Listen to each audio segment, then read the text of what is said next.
Science के मुताबिक आज से 13 अरब 70 करोड़ साल पहले अचानक एक धमाका हुआ और उस धमाके से उसके टुकड़े चारों तरफ बिखरने लगे, एक दूसरे से दूर जाने लगे और फैलने लगे। इस तरह इस कायनात यानी यूनिवर्स का वजूद हो गया। साइंस की दुनिया में इस धमाके को बिग बैंग कहा जाता है और इस नजरिए को बिग बैंग थ्योरी।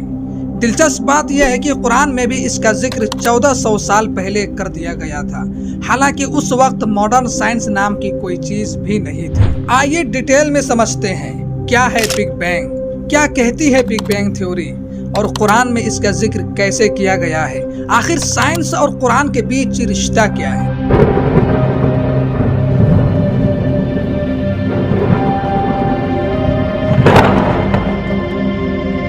इस टॉपिक की शुरुआत करते हैं हम 17 जुलाई सन 1894 ईस्वी से, जब बेल्जियम में जॉर्ज हेनरी लेमेत्रे नाम का एक शख्स पैदा हुआ। उसे जॉर्जेस लेमेत्रे भी कहा जाता है। ये बड़े होकर एक पादरी बन गए, लेकिन हकीकत में ये सिर्फ पादरी ही नहीं थे बल्कि एस्ट्रोनॉमर और फिजिसिस्ट भी थे। आगे चलकर सन 1927 में George Lemaître Catholic university of Leeuwen में प्रोफेसर हो गए। उस वक्त उनकी उम्र 33 साल की थी। ये वही साल था जब उन्होंने बिग बैंग थ्योरी दुनिया के सामने रखी और दुनिया वालों को बताया कि कायनात यानी यूनिवर्स एक बड़े धमाके से बना है। तब कुछ साइंटिस्ट ने इस थ्योरी का मजाक उड़ा दिया, लेकिन कुछ साइंटिस्ट ऐसे भी थे जिन्होंने इसे मान लिया। जिन लोगों ने इस थ्योरी का इनकार किया, उन्होंने क्यों इनकार किया ये समझ से दूर की बात है। हालांकि इसका जिक्र कुरान में भी किया गया था। कुरान के बारे में हम आगे चलकर बात करेंगे। जॉर्जेस लेमेत्रे की थ्योरी के अनुसार आज से 13 अरब 70 करोड़ साल पहले कुछ भी नहीं था। न हवा थी, न पानी था, न जमीन थी, न आसमान था, न रोशनी थी, न अंधेरा था, ना ही स्पेस था। मतलब कुछ भी नहीं था। ये यूनिवर्स यानी चांद, तारे, सूरज, आसमान, जमीन और गैलेक्सीज सब के सब एक खास पॉइंट में सिमटे हुए थे। फिर अचानक एक धमाका हुआ और उस धमाके से उस खास पॉइंट के टुकड़े इधर उधर बिखरने लगे। इस धमाके के 1.43 सेकंड में ही वक्त और स्पेस वजूद में आ गए। फिजिक्स के नियम और कानून लागू होने लग गए। 1.33 सेकंड में क्वार्क और फोटोन बनने लगे। 1.4 सेकंड में प्रोटॉन और न्यूट्रॉन तैयार होने लगे और हाइड्रोजन, हीलियम वगैरह भी वजूद में आने लग गए। इस धमाके में हद से ज्यादा एनर्जी थी और वो भी प्योर एनर्जी। ये एनर्जी इतनी ज्यादा थी कि उसके कारण आज भी कायनात फैलती जा रही है। ये यूनिवर्स फैल रहा है। ये तब पता चला जब एडविन हबल ने स्पेस और स्पेस में होने वाले बदलाव का रिसर्च किया।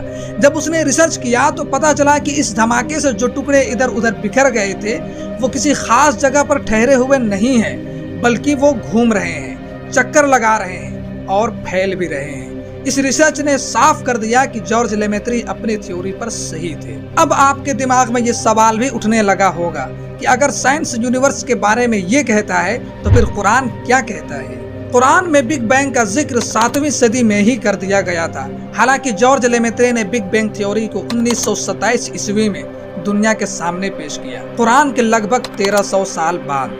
कुरान के सूरह अंबिया यानी चैप्टर नंबर 21 वर्ष नंबर 30 में लिखा हुआ है, अन्नस समावाति वल अर्ज़ कानता रत्कन फफतकनाहुमा। इसका मतलब यह है जमीन और आसमान एक दूसरे के साथ मिले हुए थे, जुड़े हुए थे, फिर हमने उन्हें फाड़ कर अलग कर दिया। इस वर्ष यानी आयत को एक्सप्लेन करते हुए कई बड़े मुफस्सिरों ने इसके बारे में बहुत कुछ लिखा है। मुफस्सिर उसे कहते हैं जो कुरान की मीनिंग और मतलब अच्छी तरह जानता हो, और ऐसे कई बड़े मुफस्सिर गुजर चुके हैं। उनमें इब्ने कसीर, बगवी और तबरी खास तौर पर अहम माने जाते हैं। इब्ने कसीर ने इस वर्ष का खुलासा करते हुए लिखा है, ये आसमान और जमीन सब के सब एक दूसरे से चिपके हुए थे, आपस में जुड़े हुए थे, उनमें कोई स्पेस नहीं था। फिर उसे गॉड ने फाड़ कर अलग कर दिया और जमीन और आसमान को बनाया। इस वर्ष की एक्सप्लेन में एक बड़े मुफस्सिर बगवी ने भी लिखा है और उन्होंने अब्दुल्ला इब्ने अब्बास, कतादा और अता का हवाला भी दिया है। ये आसमान और जमीन सब एक ही थे, कोई अलग अलग चीज नहीं थे। ये आपस में चिपके हुए थे, फिर गॉड ने उसे फाड़कर अलग किया। तबरी ने भी यही लिखा है। ये सब के सब कुरान के बड़े मुफस्सिर माने जाते हैं और उन सब ने एक ही बात लिखी कि जमीन और आसमान सब एक दूसरे के साथ मिलकर चिपके हुए थे, एक जगह पर सिमटे हुए थे, फिर उसे गॉड ने फाड़कर अलग किया। यही ख्याल जॉर्ज हेनरी लेमेत्रे ने भी अपनी रिसर्च के बाद दुनिया को पेश किया और बताया कि सब एक ही थे, एक खास पॉइंट में सिमटे हुए थे। फिर एक धमाका यानी बिग बैंग हुआ और सब अलग अलग हो गए। टुकड़ों में बट गए और सब कुछ बनने लग गया। बस दोनों में फर्क इतना है कि जॉर्ज लेमेत्रे के अनुसार खुद से ही एक बड़ा धमाका हुआ और यूनिवर्स बन गया। कुरान के अनुसार वो खुद से नहीं फटा, बल्कि उसे गॉड ने फाड़ा और फिर कायनात बनाया। यहाँ पर एक्चुअल में नोटिस करने वाली बात यह है कि कुरान की आयत हो या साइंस की रिसर्च, दोनों को जानने और समझने के लिए एजुकेशन की सख्त जरूरत है और हम एजुकेशन को महज खेल समझ लेते हैं। पढ़िए और इतना पढ़िए कि दुनिया आपको सलाम करने पर मजबूर हो जाए। उम्मीद करता हूँ ये वीडियो आपको पसंद आया होगा। मिलते हैं फिर किसी नए वीडियो में नए टॉपिक के साथ। जब तक के लिए बेस्ट ऑफ लक।